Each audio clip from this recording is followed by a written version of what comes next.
이제 우리 말씀의 제목 같이 한번 읽겠습니다. 말씀의 제목이 두 줄이죠. 먼저 위에 거 읽겠습니다. 시작. 멋진 부르심, 멋진 순종. 네네. 그리고 그 밑에 있는 것도 한번 읽겠습니다. 주권적 부르심, 즉각적 순종. 네. 멋진 부르심이고 멋진 순종인데 그걸 좀 더 구체적으로 말씀을 드리면 주권적 부르심의 즉각적인 응답이다라고 하는 그런 제목입니다. 제가 지난 주간에 페이스북을 보다가 낚여서 영화를 한 편 봤습니다. 봤는데 아수라라고 하는 영화인데 혹시 보신 분 계신지 모르겠습니다. 이건 18 그 청소년 관람 불가인데 보면 너무 이렇게 잔혹하기 때문에 그 장면들이 참 잔혹한 장면들이 많이 나오기 때문에 그런데 여기에 보면 정우성 이제 부패 경찰이에요. 부패 경찰인데 그리고 주지훈이죠. 이 친구는 젊은 형사인데 경찰인데 이 정우성이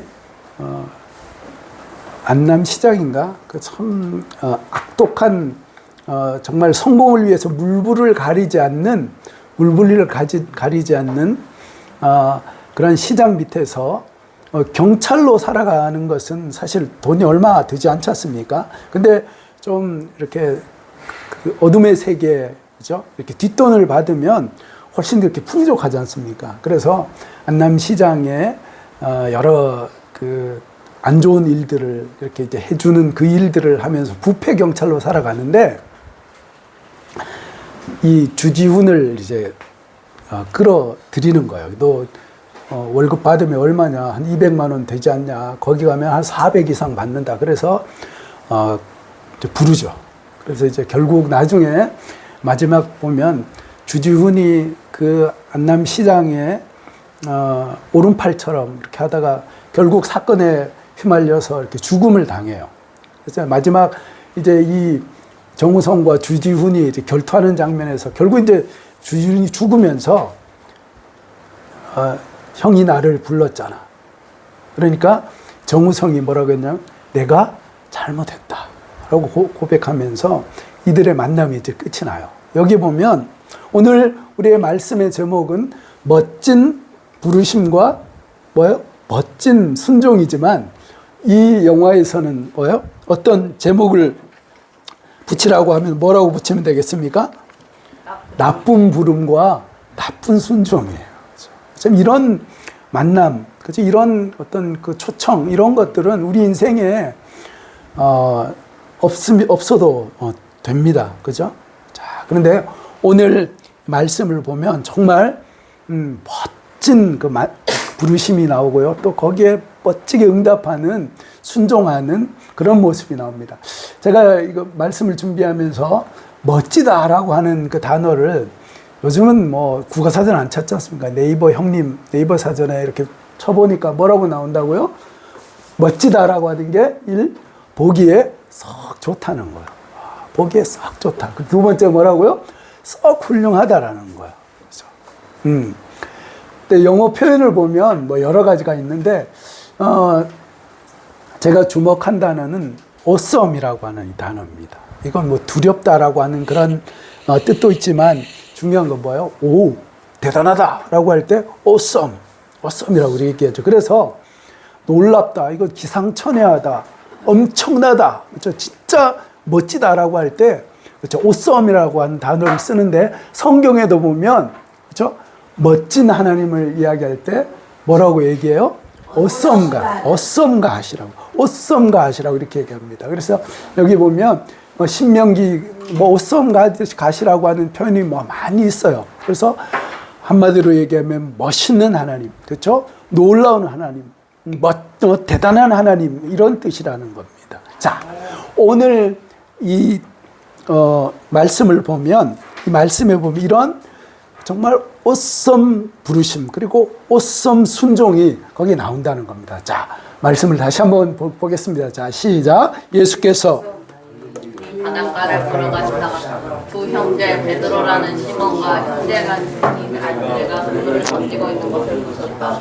그들은 어부였다. 예수께서 그들에게 말씀하셨다. 나를 따라오너라. 나는 너희를 사람 낚는 어부로 삼겠다. 그들은 곧 그물을 버리고 예수를 따라갔다. 거기에서 조금 더 가시다가 예수께서 다른 두 형제 곧 세베대의 아들 야고보와 그의 동생 요한을 보셨다. 그들은 아버지 세베대와 함께 배에서 그물을 깃고 있었다. 예수께서 그들을 보셨다. 그들은 곧 배와 자기들의 아버지를 도와두고 예수를 따라갔다. 네. 자, 제일 처음에 어떤 부르심이 나온다고요? 제일 처음에 멋진 부르심이 나왔다는 겁니다. 말씀 보면 18절, 19절 보시면 뭐라고요? 예수님께서 갈릴리 바다를 걷다가, 그렇죠? 뭐 하는 사람을 봤어요? 베드로라는 시몬과 그리고 안드레가, 그 두 형제가, 그러니까 베드로가 형님이고 안드레가 이제 동생인 거죠. 그래서 그물을 던지는 있는 것을 보셨다는 거예요. 그리고 그들이 어부였는데 예수님께서 그들에게 말씀하셨다는 겁니다. 나를 따라오너라. 내가 너희를 사람을 낚는 어부로 삼겠다라고 하셨다는 거예요. 자, 이게 어떻게 멋진 부르심이 될 수 있죠? 이것이 무슨 어떤 주권적 부르심을 의미하는가라고 하는 것은 여기에 단어 보면 보셨다라고 하는 이 단어를 잘 주의해서 주목하실 필요가 있습니다. 이 보셨다라고 하는 이 단어는 헬라어로 에이덴이라고 하는 그런 말입니다. 어떤 뜻이라고요? 주목하다, 관찰하다. 그냥 지나가면서 글깃 보는 것이 아니고 주목해서 관찰하는 것을 보셨다라고 이렇게 표현을 하는데, 이 에이덴이라고 하는 헬라어의 원형은 호라오라고 하는 그런 말입니다. 이게 어떤 뜻이냐면 그냥 단순하게 이렇게 관찰하고 보는 것이 아니고 어떻게 보는 거예요? 통찰하는 거예요. 통찰. 어떤 면까지? 영적인 면까지 놀랍게 꿰뚫어 보시는 거예요. 그렇게 예수님께서 그 제자들을 보셨다라고 그렇게 기록을 하고 있습니다. 자, 여러분 보십시오. 자, 제자들 어떤 사람이었습니까? 베드로, 그렇죠? 안드레, 또 오늘 나온 세베대의 아들 야고보와 요한. 여러분, 처음 이렇게 예수님께서 그들을 이렇게 부르셨을 때, 그리고 또 여러분 한번 생각해 보세요. 복음서를 쭉 통해서 보면 예수님이 십자가에 잡히시던 그날, 그죠? 돌아가셨을 때, 적어도 지금 이제 공생애를 이제 시작하는 그런 시점이지만 3년 동안 예수님을 따랐던 그 결과가 그 제자들이 어땠습니까? 예수님이 십자가에 달리셨을 때, 십자가에 죽으셨을 때 제자들이 그 십자가 곁을 지켰나요? 어땠다고 그랬습니까? 여기 보면 겉옷을 벗어놓고 알몸으로 도망간 그런 제자들도 있었다는 거예요. 자, 제가 무슨 말씀을 드리냐면, 사실 이 어부 제자들은 세상적으로 이렇게 볼 때 답이 안 나오는 그런 사람들이었다는 거예요. 그죠? 자, 적어도 여러분 그렇지 않습니까? 내가 한 3년 정도 정말 예수님의 그 권세와 능력을 체험하고 죽은 사람을 살리시고 귀신들이 떠나가고 이런 것들을 한 3년쯤 보고 나면 목숨 걸 수 있지 않을까요? 맞아요. 그렇지 않습니까? 그런데 이 제자들은 어땠습니까? 다 도망갔다는 거예요.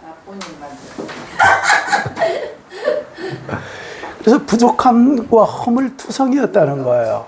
자, 그래서 보십시오.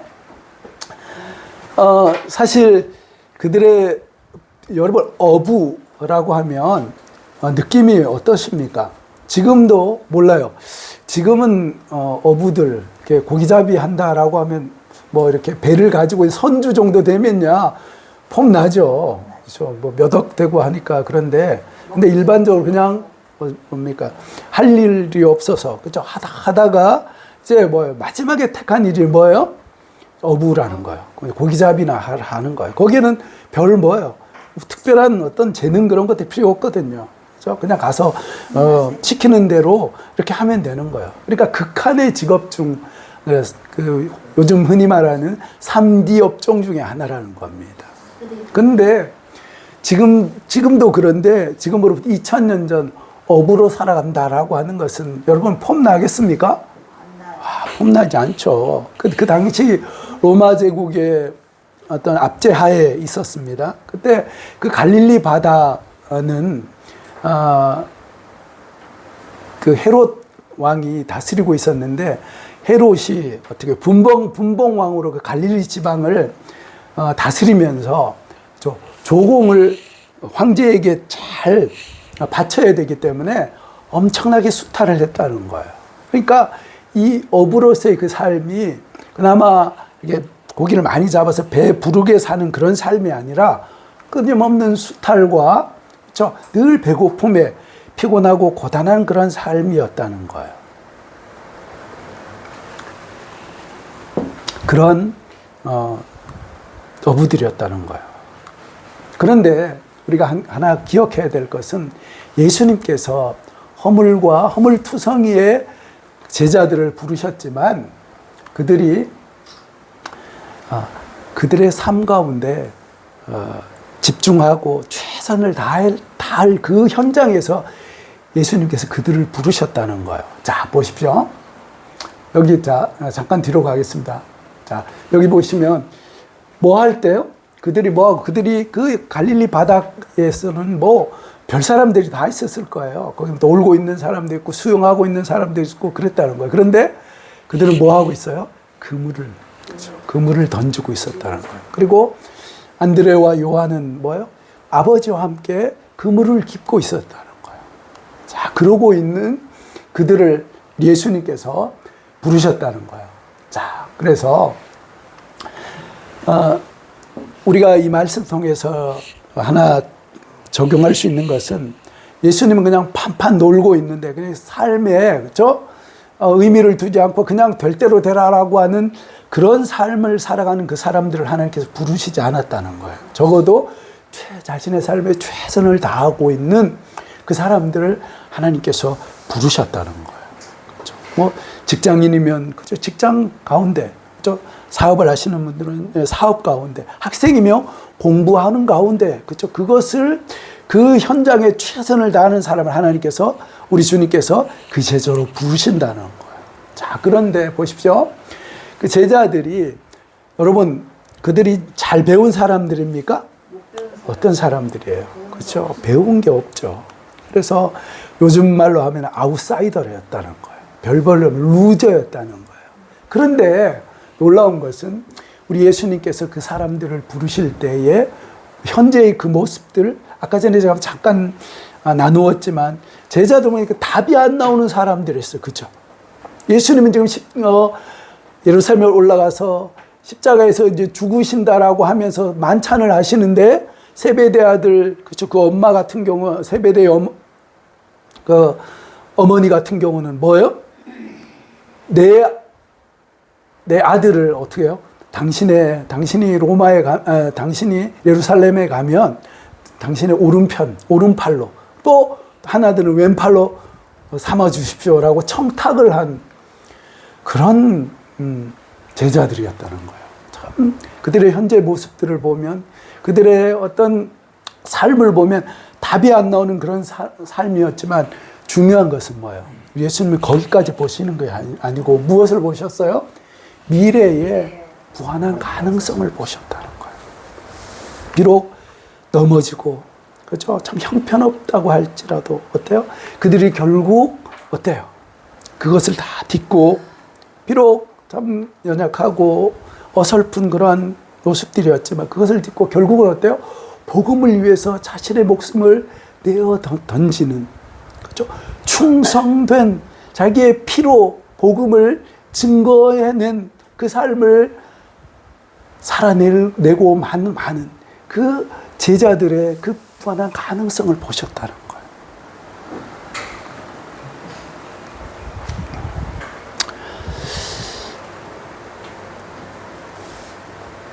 예수님은 여러분 우리를 부르실 때 아까 전에 제가 말씀을 드렸지 않습니까?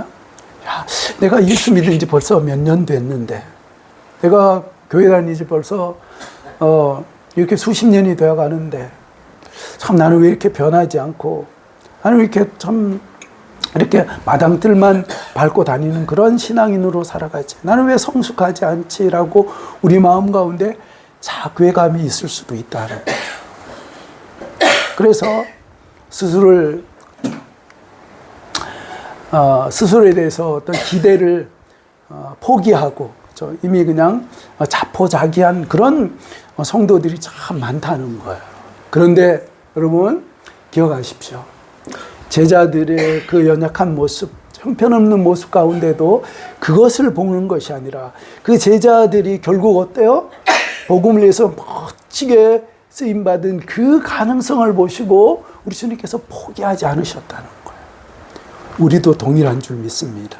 우리 하나님께서 우리를 향한, 내가 지금 좀 부족하고 연약하다고 할지라도 우리 주님은 우리의 무한한 가능성, 그렇죠? 우리가 복음을 위해서 정말 멋지게 살아갈 그 미래를 보고 우리 주님은 우리를 결코 포기하지 않는 줄로 믿습니다.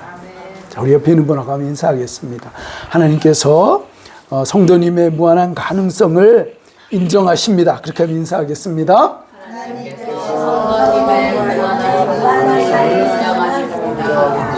자, 좀 더 쉽게 인사하겠습니다. 하나님께서 성도님을 귀하게 사용하십니다. 그렇게 인사하겠습니다. 성도님을 귀하게 사용하십니다. 자, 그럼요.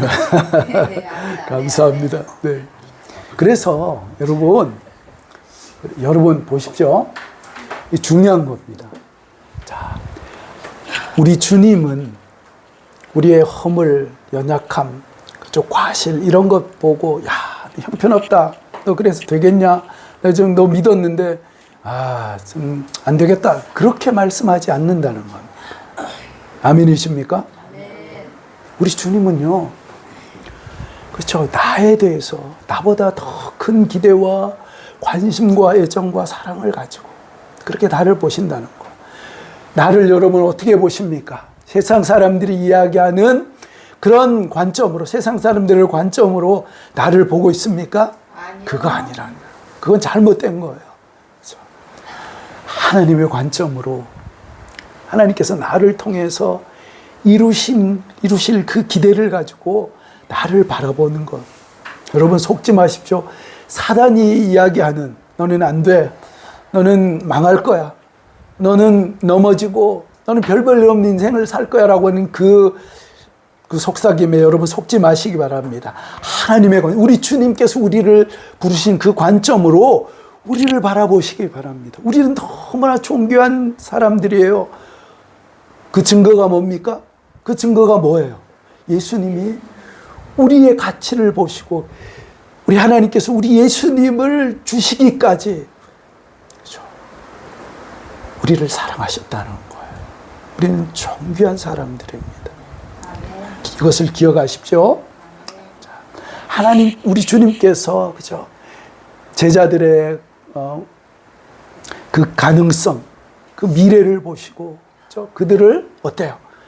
예수님의 제자로 부르셨다는 거예요. 자, 우리가 우리를 바라보는 그런 관점을 볼 때에 조하리의 창이라고 하는 것이 있어요. 이것이 어떤 인간관계, 사람들의 대인관계를 행할 때 있어서 좀 중요한 그 인사이트를 주는데 이런 겁니다. 이게 창문이지 않습니까?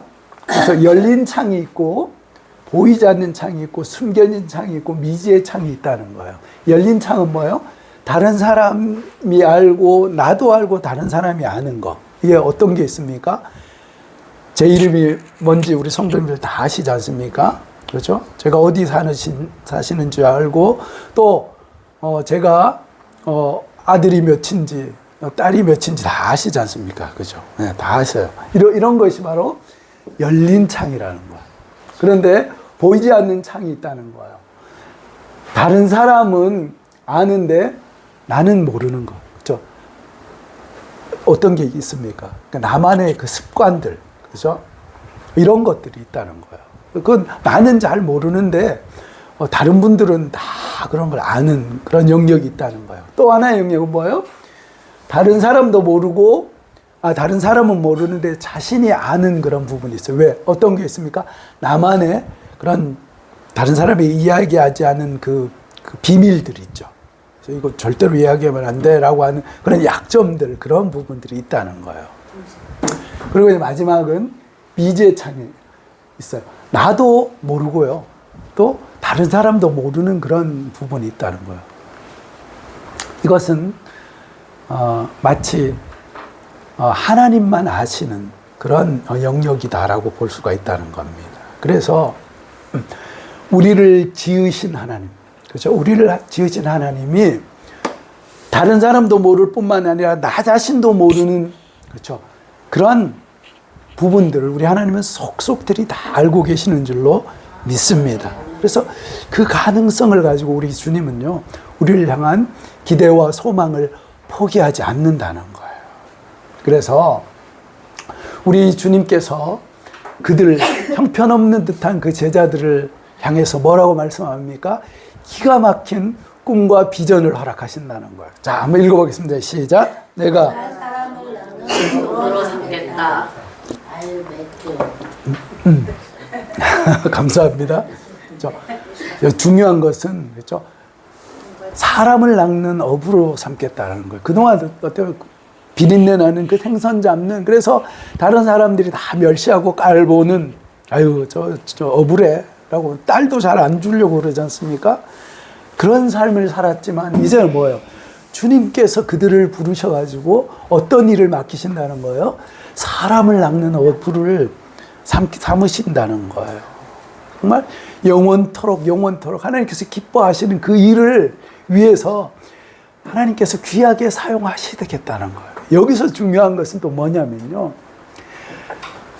이것이 그들의 놀라운 꿈과 비전이 되었다는 건데, 제가 빨간색으로 쓴 이유가 있지 않습니까? 네. 그렇죠. 누가 이 일을 하시는 거예요? 내가 열심히 해서 사람 낚는 어부가 되는 겁니까? 아니요. 누가 하신 말씀이에요? 우리 주님께서 말씀하죠. 내가 너를 존귀하게 사람을 낚는 업으로 사용하겠다. 그 제자들에게 그런 놀라운 영원한 그 꿈과 비전을 허락하셨다는 거예요. 자, 이것은 제자들에게만 주신 그런 비전입니까? 아니요. 우리가 예수 그리스도를 구주로 고백하는 오늘 우리에게도 주시는 그런 비전인 줄로 믿습니다. 우리가 이 세상을 살아가는 것은 그냥 목구멍이 포도청이라고 해서 그냥 그렇게 살아가는 것이 아니라, 적어도 뭐예요? 먹고 살기 위해서 살아가는 것이 아니라 우리는 어때요? 꿈과 비전, 즉 하나님의 꿈과 비전.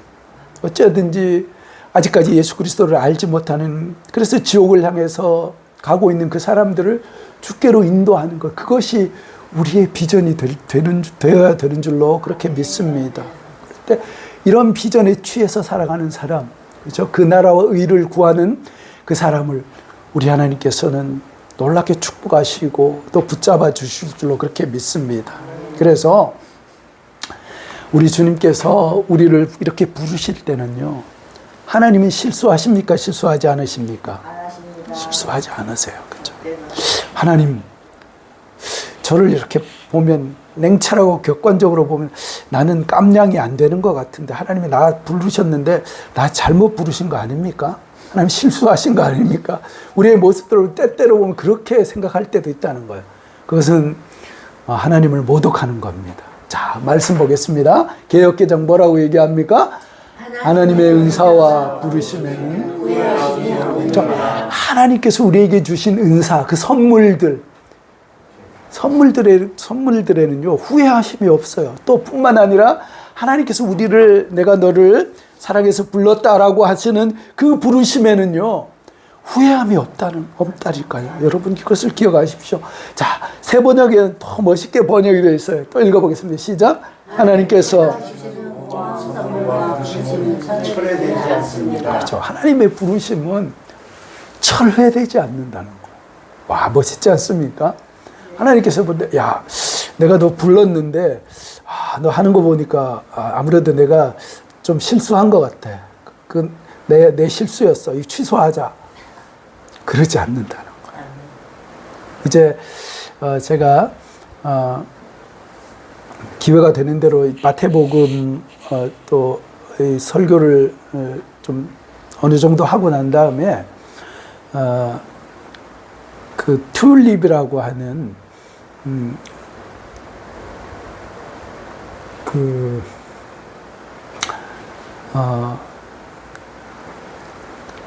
기독교 강요에 보면 이제 우리 그 칼빈 선생님이 이야기한 그 5가지 그 하나님께서 우리를 향한 그 사랑, 그게 있어요. 거기에 보면 그게 뭐냐면 하나님께서 우리를 부르셨을 때 무조건적인 은혜로 우리를 부르시고요. 우리는 전적으로 타락했고, 그러나 하나님께서 우리를 끝까지 이끄신다라고 하는 성도의 견인이라고 하는 그런 교리가 있습니다. 그 이제 5가지를 우리가 함께 나눌 텐데, 거기에 보면 성도의 견인이라는 게 뭐예요? 견인차가 뭡니까? 끌고 가는 거예요.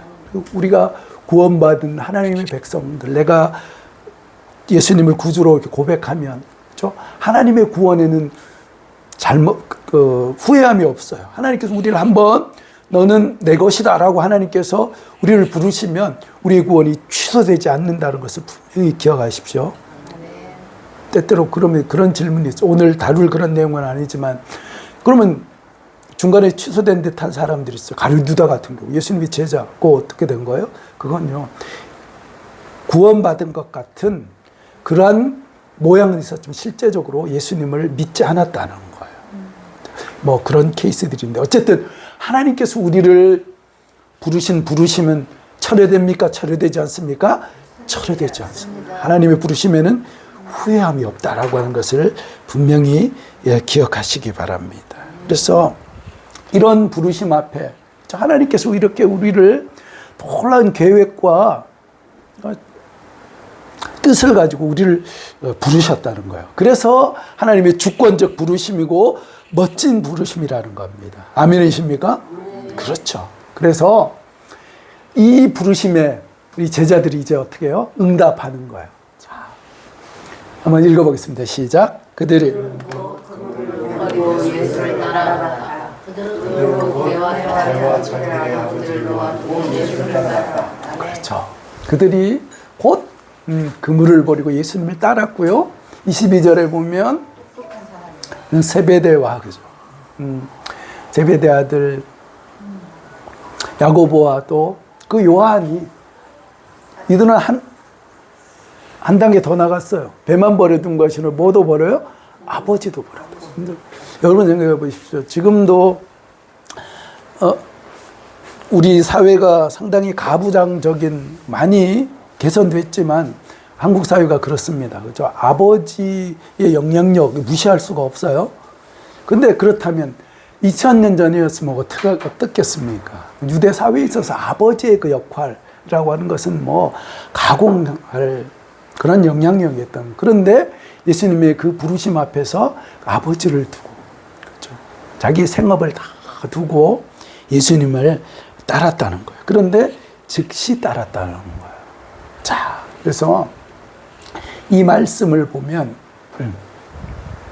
예수님을 그들이 어떤 마음으로 따랐을까라고 하는 것을 좀 추정할 수 있는 그 내용이 병행 구절이 누가복음 4장과 5장에 보면, 특별히 5장에 보면 잘 나와 있어요.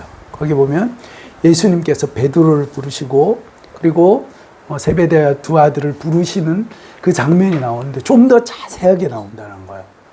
베드로가 중심이 되는 그런 이야기인데, 이게 뭐냐면요, 이런 이야기입니다.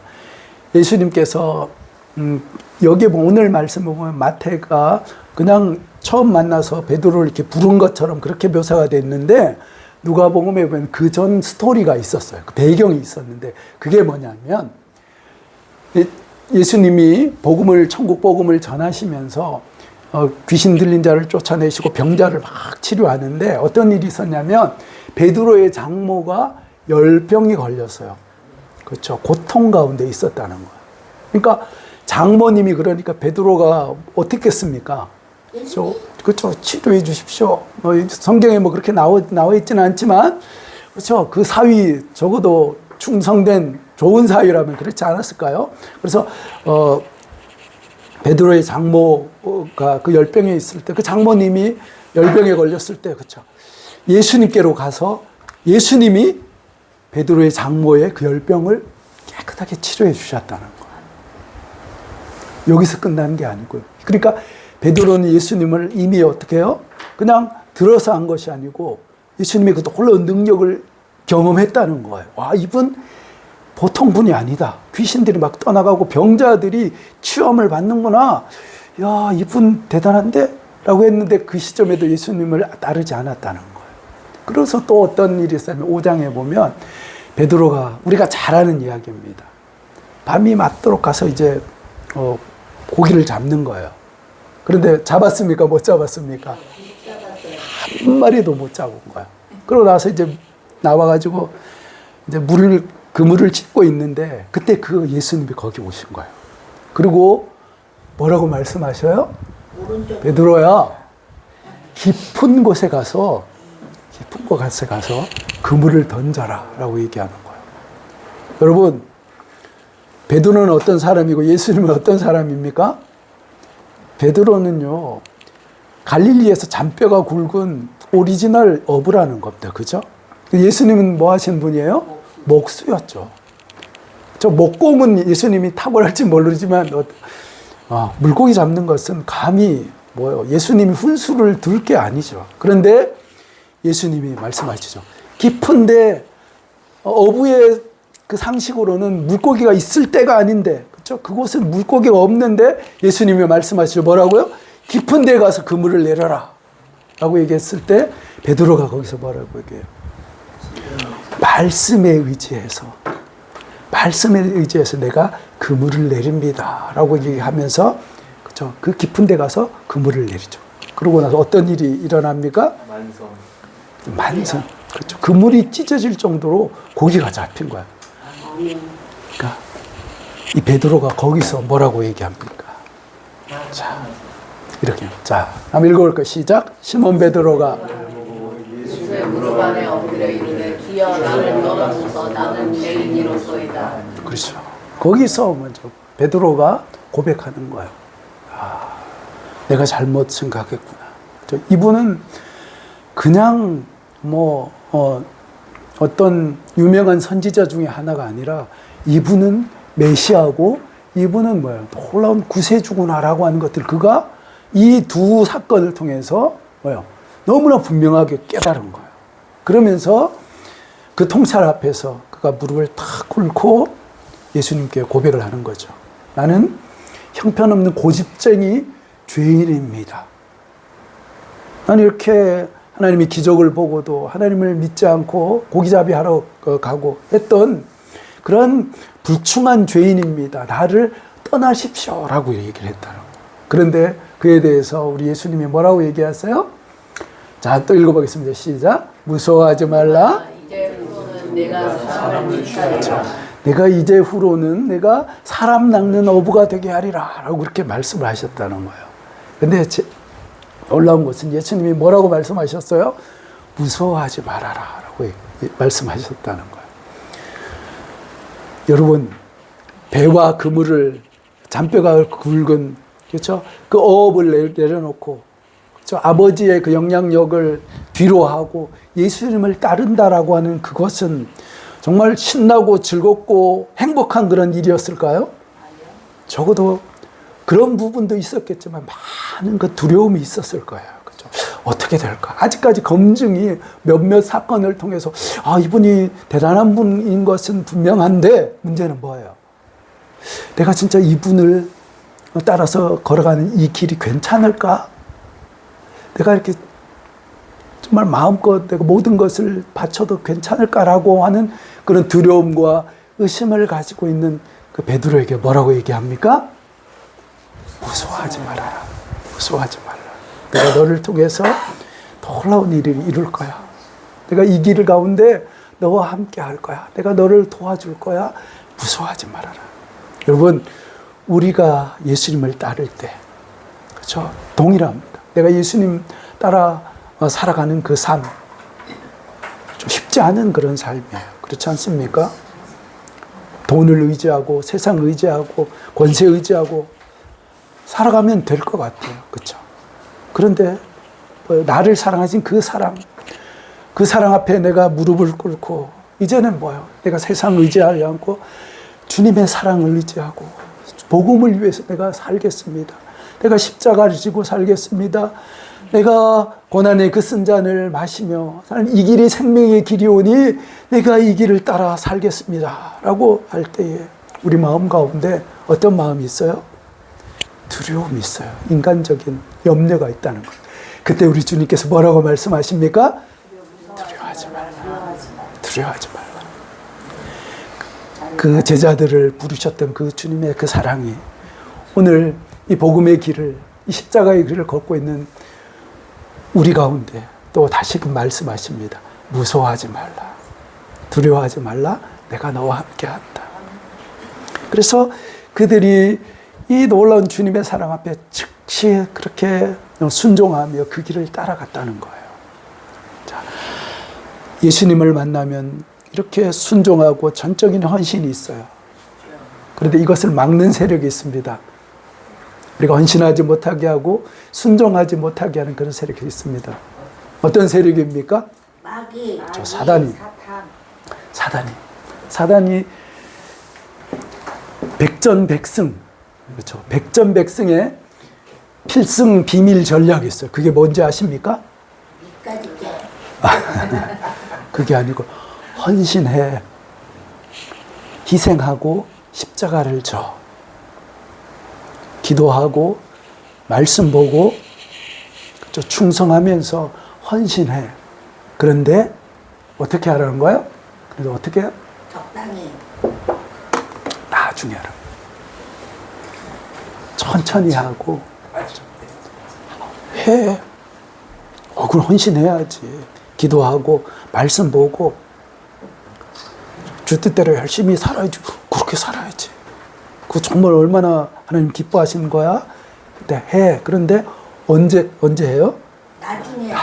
천천히 하라. 오브람 할머니들 잘못된 거지.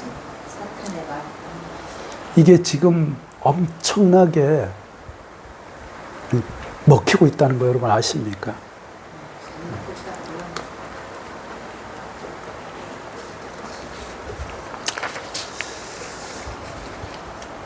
하버드 대학을 개혁했던 나단 펄시 총장이라고 하는 분, 이거 잘 아는 그런 내용이죠. 같이 한번 읽어볼까요? 시작. 오늘날 젊은이들에게는 이 네 가지가 반드시 필요하다. 마음껏 흔들 수 있는 깃발, 목놓아 부를 수 있는 노래, 철저히 믿을 수 있는 신조, 목숨을 걸고 따를 수 있는. 그렇죠. 여러분, 마음껏 흔들 수 있는 깃발. 그렇죠. 지금 MZ세대라고 하더라도 이게 깃발이 없다는 게 이게 참 문제라는 거예요. 그렇죠. 밤새도록 목이 터져라 부를 수 있는 그 노래가 없다는 게 지금 안타까움이라는 거예요. 그리고 자기의 목숨을 던져버릴 수 있는 그 신조가 없다는 것.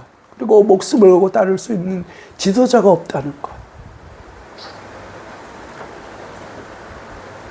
우리가 70년대, 80년대 군부 독재 그 시기를 지나면서 그 젊은이들에게 피 끓는 것이 뭐가 있었습니까? 민주주의를 향한, 자유를 향한 그 타는 목마름이 있었다는 거예요. 그죠? 그래서 그것으로 인해서 그의 삶을 들이면서 좀 민주주의를 위해서 그 깃발을 들고 그들은 많은 우리의 어른 세대들이 그렇게 살았다는 거예요. 여기 주인공들도 계시죠? 근데 지금은 뭐예요? 이게 없어졌다는 거예요. 이게 참 안타까운다. 그런데 여러분, 우리에게는 마음껏 흔들 수 있는 깃발이 있습니다. 무슨 깃발입니까? 하나님의 깃발. 예수님의 깃발입니다. 복음의 진리의 깃발이 우리 가운데 있다는 거예요. 우리가 목이 터져라 부를 수 있는 하나님을 향한 나의 구원의 그 찬송, 하나님을 향한 영원한 찬송이 있다는 거예요. 뿐만 아니라 내가 목숨을 바쳐도 아깝지 않은, 그렇죠, 이 십자가의 사랑, 이 피 묻은 사랑이 함께하는 이 믿음의 신조가 우리 가운데 있다는 거예요. 우리의 영원한 모델, 주님이, 저 영원한 우리의 지도자 되신, 표상이 되신 그 주님이 우리에게 있다는 거예요. 그 주님이 우리를 부르셨습니다. 그 주님의 부르심 앞에, 그죠? 믿음으로 순종하는 우리 사랑하는 성도님들 다 되시기를 축복합니다. 특별히 사단이 말씀드린 것처럼 천천히 해, 나중에 그것이 아니라 지금 제자들에게 했던 건 즉시 주님의 주님 되심을 깨닫고 그들이 즉시 주님을 따랐던 것처럼, 때때로 따르다가 여러 가지 굴곡들은 있을지 모르지만 그러나 그 따름은 결코 후회 없는 그런 놀라운 멋진 그 순종의 그 따름이 됐던 것을 기억하시면서 우리의 삶이 그 부르심 앞에 순종하는 그런 삶이 될 수 있기를 바랍니다. 특별히 이번 한 주간 우리 주님께서 우리를 향해서 도전하시고 또 말씀하시고 우리를 부르실 때에 나중에 할게요, 천천히 할 거, 그게 아니라 주님 앞에 즉시 순종하는 귀한 성도님 되시기를 주님의 이름으로 축복합니다. 기도하겠습니다.